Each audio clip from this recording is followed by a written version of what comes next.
നമുക്കിന്ന് അടിപൊളി ഒരു പുട്ട് പൊതിയായാലോ?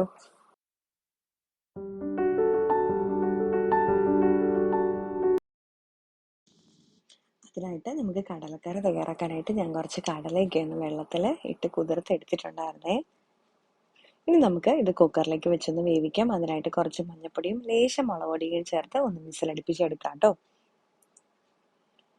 ആവശ്യത്തിനുള്ള ഉപ്പും കൂടെ ചേർത്ത് കൊടുത്തിട്ടുണ്ട്, പറയാൻ മറന്നുപോയതാണ്. ഇപ്പൊ നമ്മുടെ കടലയൊക്കെ ഒന്ന് വെന്ത് വന്നിട്ടുണ്ട്. ഇതിൽ നിന്ന് കുറച്ച് കടല ഞാനൊന്ന് എടുത്ത് മാറ്റി വയ്ക്കുവാണ്. എന്നിട്ട് നമുക്കിത് തണുത്തതിന് ശേഷം ഇതുപോലെ ഒന്ന് പേസ്റ്റ് ആയിട്ട് അരച്ചെടുത്ത് മാറ്റി വെക്കണം കേട്ടോ. ഇനി നമുക്കൊരു പാനിലേക്ക് കുറച്ച് മസാലയൊക്കെ ഇട്ട് കൊടുത്തിട്ടുണ്ട്. പെരുജീരകം, ഗ്രാമ്പൂ, കുറച്ച് കുരുമുളക്, അതുപോലെ ഏലക്ക, അതൊക്കെ ചേർത്ത് കൊടുത്തിട്ടുണ്ട്. ഇനി നമുക്ക് കുറച്ച് സവാള ഇട്ട് നന്നായിട്ട് ഇതുപോലെ ഒന്ന് വഴറ്റിയെടുക്കാം. ഒരുപാട് ബ്രൗൺ ഒന്നും ആയി പോകണ്ട, നമുക്കൊന്ന് വാടി കിട്ടിയാൽ മതി കേട്ടോ ഇത്. അതുപോലെ കുറച്ച് ചെറിയ ഉള്ളി കൂടെ ചേർത്ത് കൊടുത്തിട്ടുണ്ട്. ചെറിയ ഉള്ളി കൂട്ടിയെടുക്കണമെന്നുണ്ടെങ്കിൽ അങ്ങനെ ചേർക്കാം കേട്ടോ. ഉള്ളിയുടെ പച്ചമണമൊക്കെ മാറുന്ന സമയത്ത് ഞാൻ തക്കാളി, ഇഞ്ചി, വെളുത്തുള്ളി ചതച്ചത് ഒക്കെ ചേർത്ത് കൊടുത്തിട്ടുണ്ട്. 2-3 പച്ചമുളകും കൂടെ ഒന്ന് ചേർത്ത് കൊടുത്തിട്ടുണ്ട്. നമുക്ക് ഇതും ഇതിന്റെ പച്ചമണം മാറുന്നവരെ ഒന്ന് വഴറ്റിയെടുക്കാം. എല്ലാം വഴറ്റി വരുന്ന സമയത്ത് നമുക്ക് കുറച്ച് കറിവേപ്പില ചേർത്ത് കൊടുത്തിട്ടുണ്ട്. പിന്നെ നമുക്ക് ചേർക്കേണ്ട പൊടികളൊക്കെ ചേർത്ത് കൊടുത്തിട്ടുണ്ട് കേട്ടോ. ഞാൻ ലേശം മഞ്ഞൾപ്പൊടി ചേർത്ത് കൊടുത്തിട്ടുണ്ട്. അതുപോലെ മുളക് പൊടി ചേർത്ത് കൊടുത്തു. പിന്നെ ലേശം മല്ലിപ്പൊടി ചേർത്ത് കൊടുത്തു. പിന്നെ ഞാൻ ചേർത്തേക്കുന്നത് മീറ്റ് മസാലയാട്ടോ. ഇല്ലെങ്കിൽ നമുക്ക് ഗരം മസാല ചേർത്ത് കൊടുക്കാം. മീറ്റ് മസാല ചേർക്കുന്ന സമയത്ത് ഒരു സ്പെഷ്യൽ ടേസ്റ്റ് ആണ്. അപ്പൊ അതുകൊണ്ട് ഇവിടെ എല്ലാവർക്കും അതങ്ങനെ ചേർക്കുന്നത് ഇഷ്ടമായതുകൊണ്ട് കേട്ടോ ഞാൻ മീറ്റ് മസാല ചേർത്ത് കൊടുക്കുന്നത്. ഇനി നമുക്ക് പൊടികളുടെ പച്ചമണം മാറുന്നവരെ നല്ലപോലെ ഒന്ന് വഴറ്റിയെടുക്കാം കേട്ടോ. ഇപ്പൊ നമ്മുടെ പൊടിയൊക്കെ നല്ല പെർഫെക്റ്റ് ആയിട്ടുണ്ട്. ഞാൻ നമ്മളെ വേവിച്ച് വെച്ചിരുന്ന കടല ഒരു പാനിലേക്ക് മാറ്റിയിട്ടുണ്ട്. ഇനി ഇതിലേക്ക് നമ്മുടെ അരച്ച് വെച്ച കടല പേസ്റ്റും കൂടെ ചേർത്ത് കൊടുത്തിട്ടുണ്ട്. ഇപ്പൊ നമുക്ക് ഗ്യാസ് ഒന്ന് ഓൺ ചെയ്ത് കൊടുത്തതിന് ശേഷം നമ്മുടെ മസാലക്കൂട്ടും ഇതിലേക്ക് ഒന്ന് ചേർത്ത് ഇളക്കി നല്ലപോലെ ഒന്ന് ഇളക്കി യോജിപ്പിച്ചെടുക്കാം.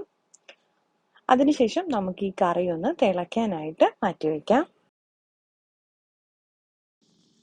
ഇപ്പൊ നമ്മുടെ കടലക്കറിയൊക്കെ നന്നായിട്ട് തിളച്ച് വന്നിട്ടുണ്ട്.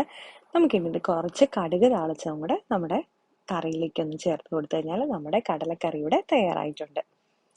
ഞാൻ കടുകും ഉണക്കമുളകും കരിവേപ്പിലയും കൂടെ ഒന്ന് പൊട്ടിച്ച് ഇതിലേക്ക് ചേർത്ത് കൊടുത്തിട്ടുണ്ട് കേട്ടോ. അപ്പൊ നമ്മുടെ കടലക്കറി പെർഫെക്റ്റ് ആയിട്ട് കിട്ടിയിട്ടുണ്ട്. അതിനുശേഷം നമുക്ക് പുട്ടുപൊടി നനയ്ക്കാനായിട്ട് വയ്ക്കാം. ആവശ്യത്തിനുള്ള പുട്ടുപൊടി, അതനുസരിച്ചിട്ടുള്ള അളവിലുള്ള വെള്ളം. 1 കപ്പാണെന്നുണ്ടെങ്കിൽ 1 കപ്പ് വെള്ളം ചേർത്ത് ഇതുപോലെ നമുക്കൊരു 10 മിനിറ്റ് മാറ്റി വെച്ചതിന് ശേഷം നമുക്ക് പുട്ടുപൊടി ഇതുപോലെ നനച്ചെടുക്കാം.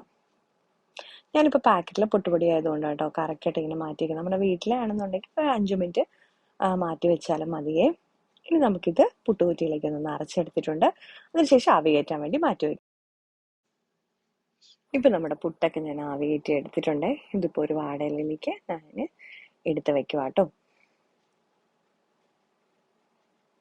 പുട്ടൊക്കെ എല്ലാവർക്കും തയ്യാറാക്കാൻ അറിയാം. പക്ഷെ നമ്മൾ പുട്ട് പൊതിയായിട്ട് തയ്യാറാക്കുന്നതുകൊണ്ടാണ് പുട്ടിൻ്റെയൊക്കെ വീഡിയോ ഒന്നുകൂടെ എടുത്ത് കാണിക്കുന്നത് കേട്ടോ. ഇനി നമുക്ക് പുട്ട് ഒന്ന് ഇതിലേക്ക് ഒന്ന് പൊടിച്ച് വെച്ച് കൊടുക്കണം നമ്മുടെ ഇലയിലേക്ക്.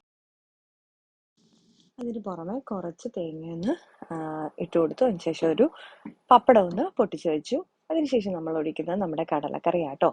കടലക്കറി ഇതുപോലെ ഒന്ന് ആവശ്യത്തിനനുസരിച്ച് വെച്ച് വെക്കാം. അത് കഴിഞ്ഞ് ഒരു പുഴുങ്ങിയ മുട്ട നമുക്ക് വേണമെന്നുണ്ടെങ്കിൽ വെച്ചു കൊടുക്കാം. ഞാനിപ്പോൾ ഒരെണ്ണം വെച്ച് കൊടുത്തിട്ടുണ്ട്. ഇനി നമുക്കിതൊന്ന് പൊതിഞ്ഞ് വെച്ചതിന് ശേഷം കുറച്ച് കഴിയുമ്പോൾ എടുത്ത് കഴിച്ച് കഴിഞ്ഞാൽ ഒരു പ്രത്യേക ടേസ്റ്റ് ആട്ടോ. അപ്പം നമ്മുടെ ഇന്നത്തെ പുട്ടുപൊതി ഇവിടെ തയ്യാറായിട്ടുണ്ട്. അപ്പം എല്ലാവരും ഇതുപോലെ ഇത് ട്രൈ ചെയ്ത് നോക്കണം കേട്ടോ. ഇലയൊക്കെ വാട്ടി വെച്ച് കഴിഞ്ഞാൽ കഴിക്കുമ്പോൾ ഒരു പ്രത്യേക രുചിയാട്ടോ. നമ്മൾ നേരത്തെ ഒരു പുട്ടിന്റെ മട്ടൻ കറി വെച്ചിട്ടുള്ള ഒരു പൊതിയുടെ വീഡിയോ നേരത്തെ ഇട്ടിട്ടുണ്ട്. ആർക്കെങ്കിലും കാണാൻ താല്പര്യം ഉണ്ടെന്നുണ്ടെങ്കിൽ ഒന്ന് കയറി കണ്ടു നോക്കണേ. അപ്പോൾ ഇന്നത്തെ വീഡിയോ ഇത്രയേ ഉള്ളൂ. അപ്പോൾ വീണ്ടും അടുത്ത വീഡിയോയിൽ കാണാം കേട്ടോ.